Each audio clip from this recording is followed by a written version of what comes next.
بسم اللہ الرحمن الرحیم الحمد للہ علی ما نما وله الشکر علی ما علما والسلام بما قدم بالعموم لعمل ابتداها وسبوغ آلاء الازداها والصلاة والسلام على عبده ورسوله الذي اختاره قبل أن أرسله وسماه قبل أن اصطفاه واجتباه قبل أن ابتعثه إذا الخلائق بالغيب مكنونة وبنهاية العدم مقرونة سيدنا ومولانا بالقاسم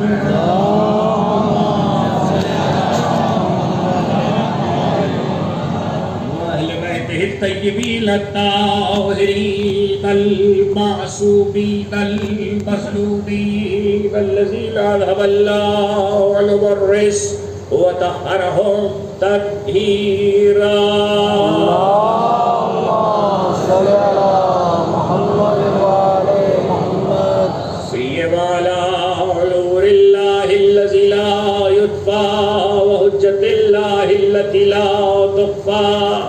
العدل المشتهر والمهدي المنتظر اللهم صل على محمد وعلى محمد ولعنة الدائمة ولا أعدائهم وملك فضائلهم وغاصب حقوقهم أجمعين باليوم ظلمهم إلى يوم الدين أما بعد فقد قال الله سبحانه وتعالى في محكم كتابه الحكيم هو الذي أرسل رسوله بالهدى ودين الحق ليظهره على الدين كله ولو كره المشركون صلوات اللهم صل على محمد وعلى محمد ایک بار اور بلند آواز سے صلوات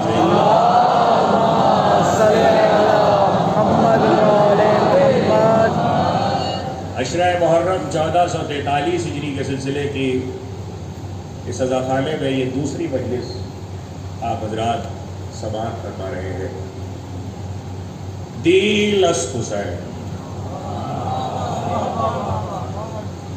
اس عنوان پر ہم نے کل جس سلسلے گفتگو کا آغاز کیا وہ اپنے دوسرے مرحلے. کل گفتگو حکیم الامت شاعر مشرق حضرت سر ڈاکٹر علامہ محمد اقبال رحمۃ اللہ تعالی علیہ کے اس مصرے سے آگے بڑھ کے کوئل الدین اجمیری کے مصرے پہ تمام ہو گئی کہ زندہ حق از قوت شبیر است.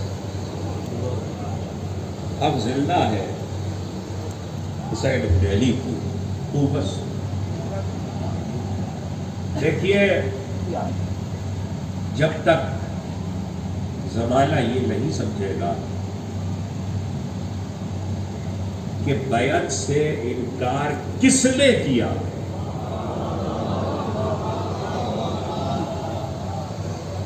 جس نے بیعت سے انکار کیا ہے اس کا اسٹیٹس کیا ہے،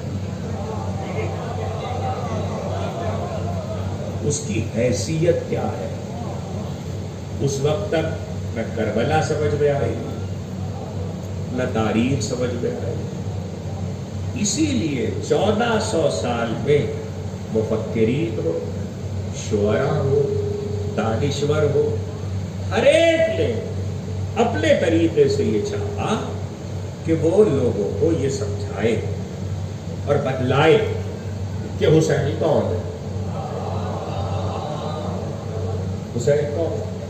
اس لیے کہ اجمالی طور پر مختصراً ہر ایک اس بات سے واقف ہے نبی کا نواسا ہے، علی کا بیٹا ہے، امام ہے، حجت خدا ہے. اعتقاد کی بنیاد پر یہ 3-4 پہلو ہے جس پہ ہمارے مسالک اسلامی. میں کوئی نہ کوئی مسلک موجود ہے، لیکن حیثیت کیا ہے؟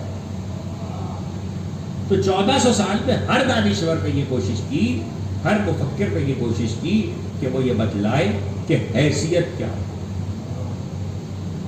اللہ اللہ بائے بسم اللہ بدا۔ ادھر علامہ اقبال حسین ابن علی کی تعریف کرتے ہوئے یہ مصرع کہتے ہیں، اللہ اللہ اللہ اللہ ایک طریقہ کار ہے گفتگو کا، فارسی اور عربی کا، اور وہ فارسی سے ہی اردو میں آیا کہ کسی کی تعریف کرنا ہو اور وہ تعریف کے لائق ہو اور تعریف کا حق بھی نہ ادا ہو رہا ہو،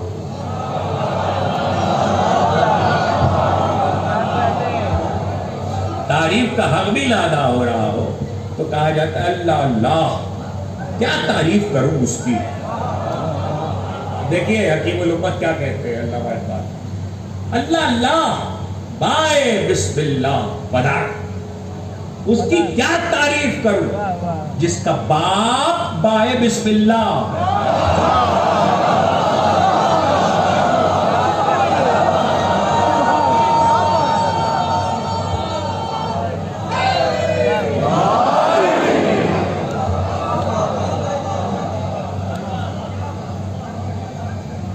ایک جملہ کہنے کی اجازت ہے؟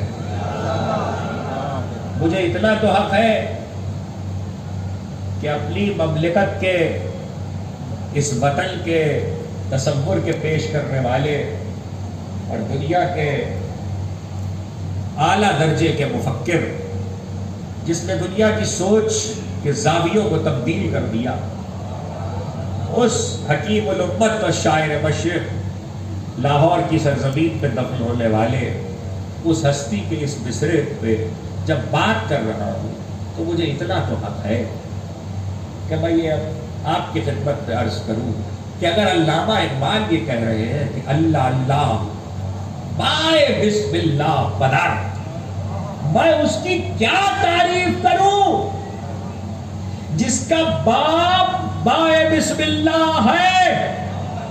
کیا مطلب بائے بسم اللہ؟ یعنی آغاز قرآن،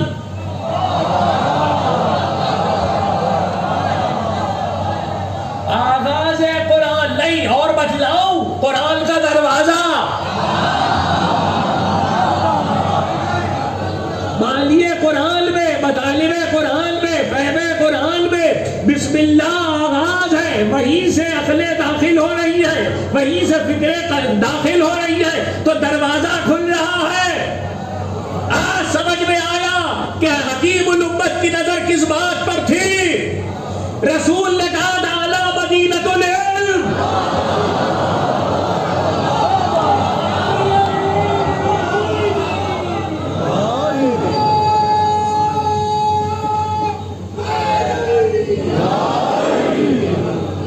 اعلیٰ مدینۃ العلم وعلی بابها۔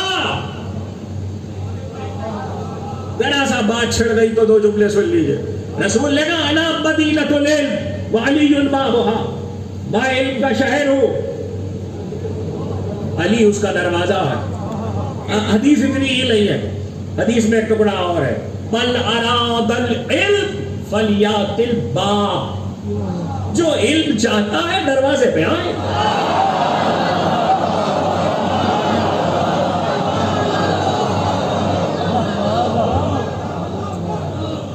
من اراد العلم فلیات الباب، جو علم چاہتا ہے وہ دروازے پر آئے۔ اچھا حدیثیں دو ہیں، ایک ہے الا مدینۃ العلم وعلی بابها، ایک ہے الا مدینۃ الا دار الحکمہ وعلی بابها، میں علم کا شہر ہوں اور علی اس کا دروازہ ہے، میں حکمت کا گھر ہوں،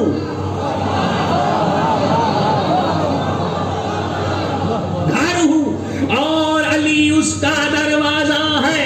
یہ بات خود حدیث کے شارحین کے لیے قابل فکر ہے کہ جب علم کی بات کی تو شہر کہا، جب حکمت کی بات کی تو گھر کہا، دونوں میں کیا فرق ہے؟ وہاں شہر کیوں، وہاں علم پھیلایا جاتا ہے، حکمت چھپائی جاتی ہے۔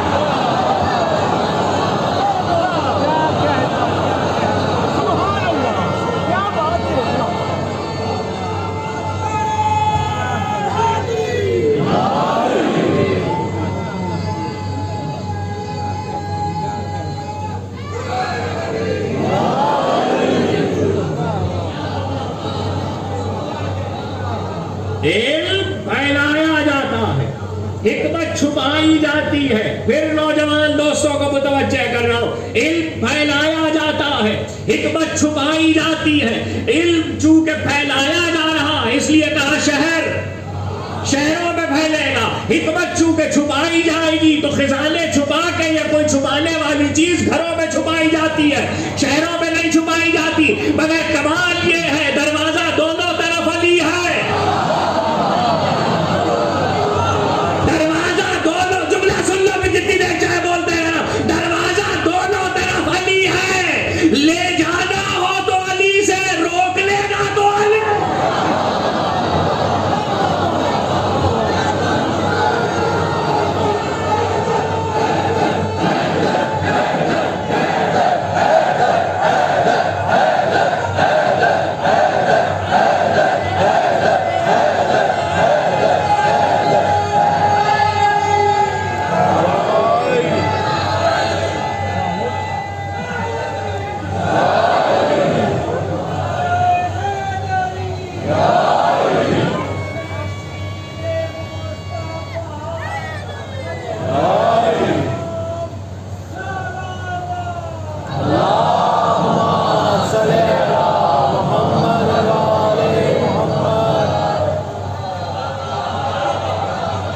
فضیلۃ العلم وعلی البابها الا دار الحکمت وعلی البابها۔ رسول کہہ رہے، علامہ نے کیا کہا؟ علامہ اقبال نے اللہ بائے بسم اللہ پدار، ابھی دوسرا مصرع نہیں پڑھا، اللہ بائے بسم اللہ پدار۔ تو چونکہ بسم اللہ پہلا سورہ فاتحہ، فاتحہ اگر آپ سے کہوں تو فاتحہ کا مطلب یہ تھوڑی ہاتھ اٹھا کے کچھ پڑھنا،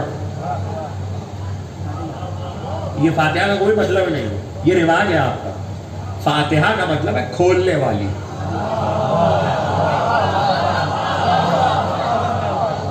فاتحہ فتح سے ہے اور فتح کھولنے کو کہتے ہیں۔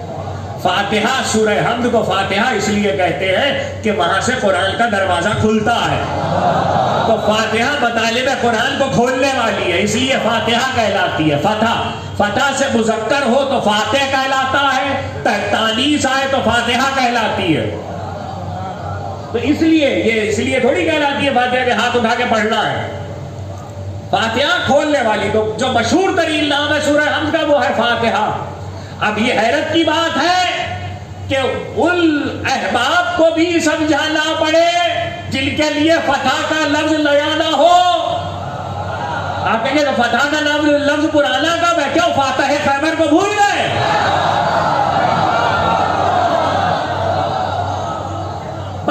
بند کر لو یہ کلپ بنانے کا کام بند کرو، ملت کو قتل مت کرو۔ صلوات بھیجے محمد والے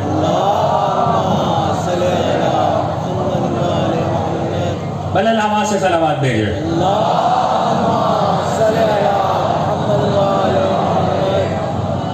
کیا کہا علامہ نے؟ علامہ اقبال نے کہا اللہ بائے بسم اللہ پدار۔ بس اب اتنی دیر روکا تو ایک فقرہ آپ کو ہدیہ کر رہا ہوں۔ کیا کہا؟ کیا اللہ کیا تعریف، فکر دیکھیے، کیا تعریف کروں اس کی جس کا باپ بائے بسم اللہ ہے۔ ارے بائے بسم اللہ کا بیٹا ہو تو تعریف نہیں ہو پاتی، اور جو بائے بسم اللہ کا باپ ہو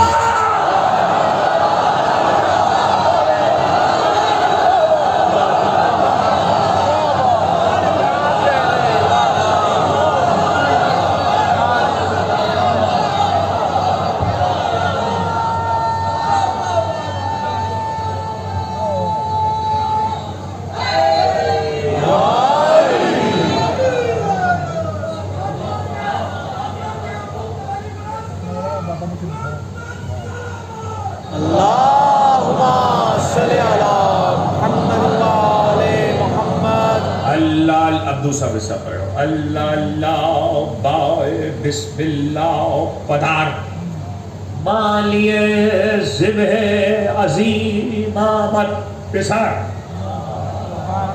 باپ بائے بسم اللہ ہے تو بیٹا وہ ہے جو مالیے ذبح عظیم. اللہ کو کہے مالیے ذبح عظیم ہے. اب یہ مالیے ذبح عظیم کیا ہے؟ فلما بلغ معه السعي قال يا بني إني أرى في المنام أني أذبحك فانظر ماذا ترى. قال يا أبت افعل ما تؤمر ستجدني إن شاء الله من الصابرين. فلما أسلما وتله للجبين ناديناه أن يا إبراهيم قد صدقت الرؤيا إلا كذلك نجزي المحسنين. إلا هذا لهو البلاء المبين وفديناه بالذبح العظيم. جب بچہ چلنے پھرنے کے قابل ہوا اور ہم نے باپ کو خواب میں دکھایا اور باپ نے بیٹے سے کہا کہ میں تجھے ذبح کر رہا ہوں، تو بیٹے نے کہا جو آپ کو حکم ملا ہے وہ کر دکھائیے، وہ کر دکھائیے. ایسے میں فلما اسلما وتلہ للجبین، جب باپ اور بیٹا دونوں منزل تسلیم پر اور قربان گاہ پر پہنچے اور منزل تسلیم پہ فائز ہوئے اور باپ نے بیٹے کو قربان گاہ پہ لٹا دیا اور چھری گلے پہ رکھ دی گئی. ہم نے آواز دی یا ابراہیم، ہم نے پکار کے کہا قد صدقت الرؤیا، تم نے جو دیکھا وہ سچ کر دکھایا.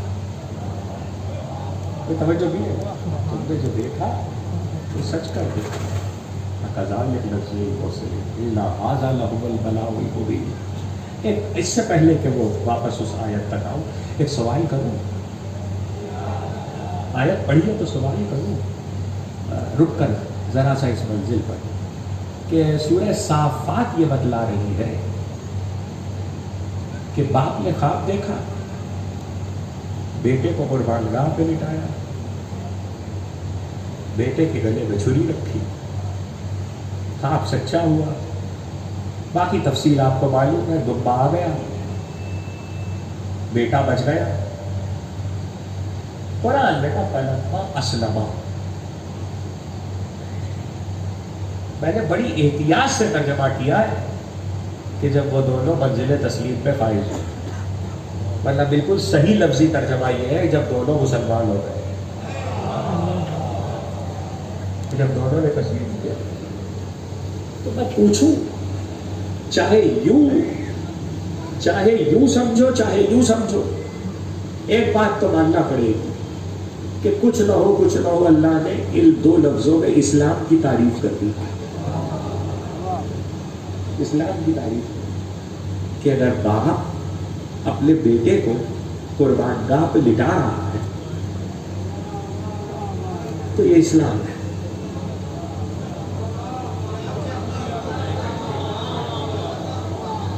قرآن ہے، باپ اگر بیٹے کو قربان گاہ، تمہیدی منزلیں ہیں، بنیاد ہے رکھنے کی.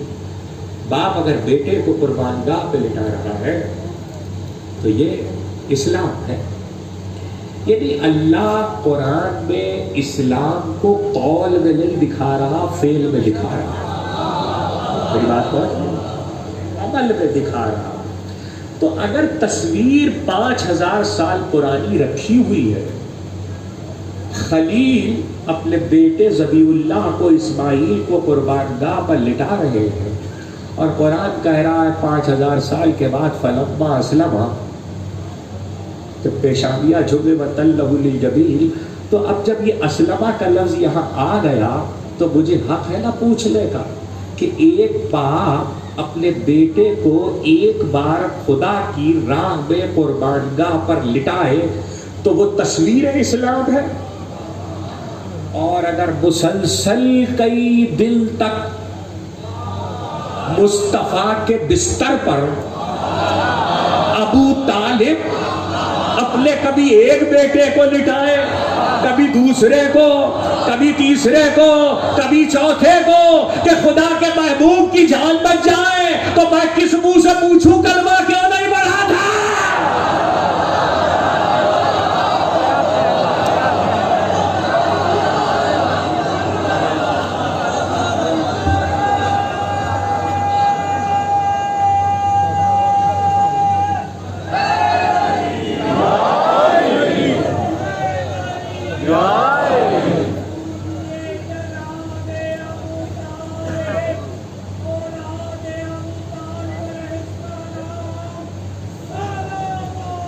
اللہم صلی علی محمد وآل محمد. ایک اور بلند آواز سے صلوات. اللہم صلی علی محمد وآل محمد. اب جب قرآن کہہ رہا کہ ہم نے آواز دی، تم نے اپنے بیٹے کو ابراہیم سچ کر دکھایا، اور پھر قرآن نے کہا یہ بڑی لہٰذا لغو البلاء ہوئی، یہ بڑی آزمائش تھی، کھلی ہوئی آزمائش تھی. فدیناہ بذبح العظیم، اور ہم نے اس کو ذبح عظیم سے بدل دیا. کس کو؟ اسماعیل کی قربانی کو ذبح عظیم سے بدل دیا. تو میں کیا ذبح عظیم دبے کو سمجھوں؟ کہ دبا اگر اسماعیل کی جگہ آ گیا تو وہ ذبح عظیم ہے؟ نہیں. تو علامہ اقبال جیسے حکیم الامت اور مفکر نے زمانے کو راستہ دکھایا اور مصرے میں کہا اللہ اللہ بائے بسم اللہ پدر بالیے ذبح عظیم آمد پسار. یہاں ذبح عظیم حسین ہے، حسین کو ذبح عظیم کہہ رہے ہیں. تو معلوم ہوا کہ باپ اور بیٹے کو پہچانا آپ نے، باپ اور بیٹا، اور ایسا باپ اور بیٹا کہ جب باپ دعائے بسم اللہ ہے اور بیٹا ذبح عظیم ہے،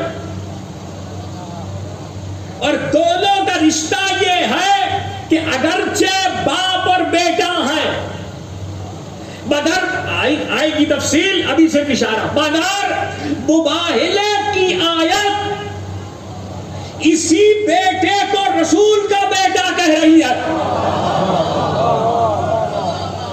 یہ مصطفیٰ کا بیٹا ہے. تقریر کہاں سے شروع ہوئی تھی کہ یہ پہچاننے والا کہ آخر جس نے انکار بیعت کیا ہے اس کی حیثیت کیا ہے، اس کا اسٹیٹس کیا ہے. تو ایک تو یہ کہ وہ بائے بسم اللہ کا بیٹا ہے،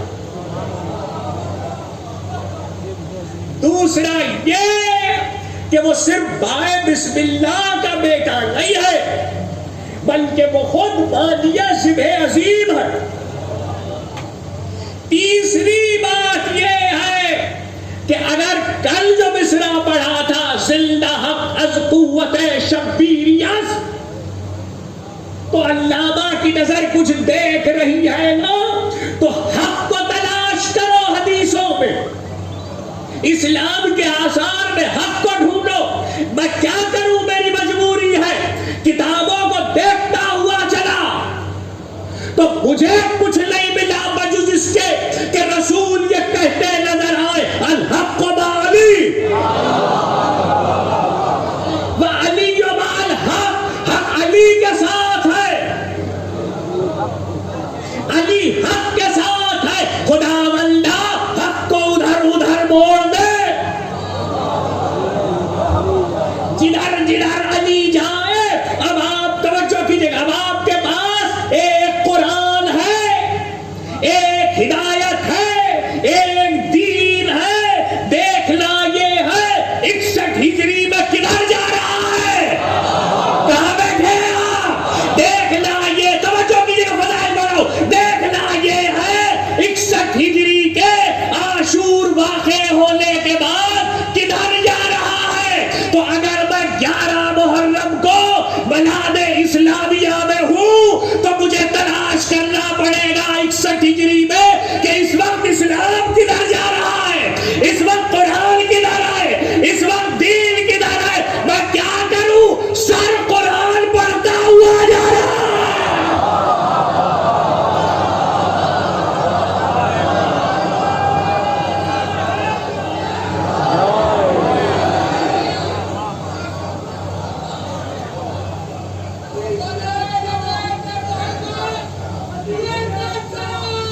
اللهم صل على محمد وعلى محمد يا علی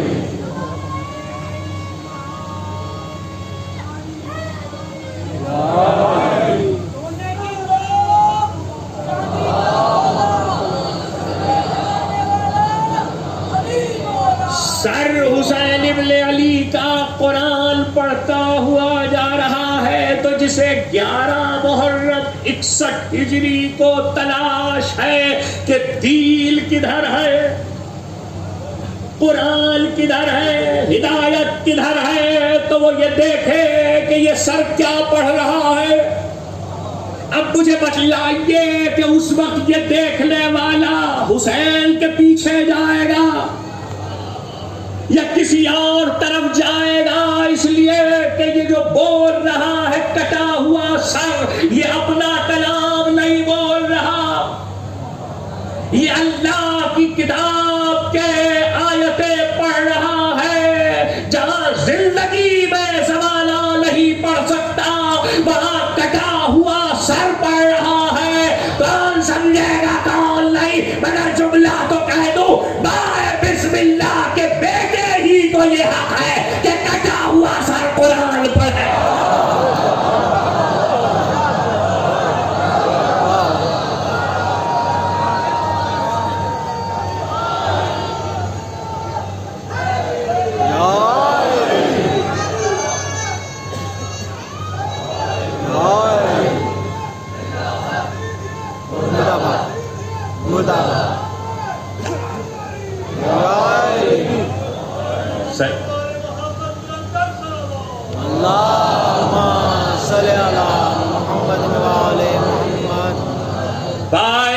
بسم اللہ کے بیٹے کو ہی یہ حق ہے۔ کبھی کہا تھا کسی ممبر سے، مگر اب اس وقت عنوان ہے تو بہت سی باتوں کو تفصیل سے کروں گا، اس لیے اپنی ہی تقریر سے مستعار لے کر ایک جملہ کہہ رہا ہوں۔ اگر یادہ ہے تو یادہ ہی صحیح، چلیے یاد دہانی سمجھ لیجئے گا، لیکن اگلی نسلوں تک بات پہنچ جائے۔ کٹا ہوا سر قرآن پڑھ رہا ہے، دھڑ کربلا کے بیابان میں ہے،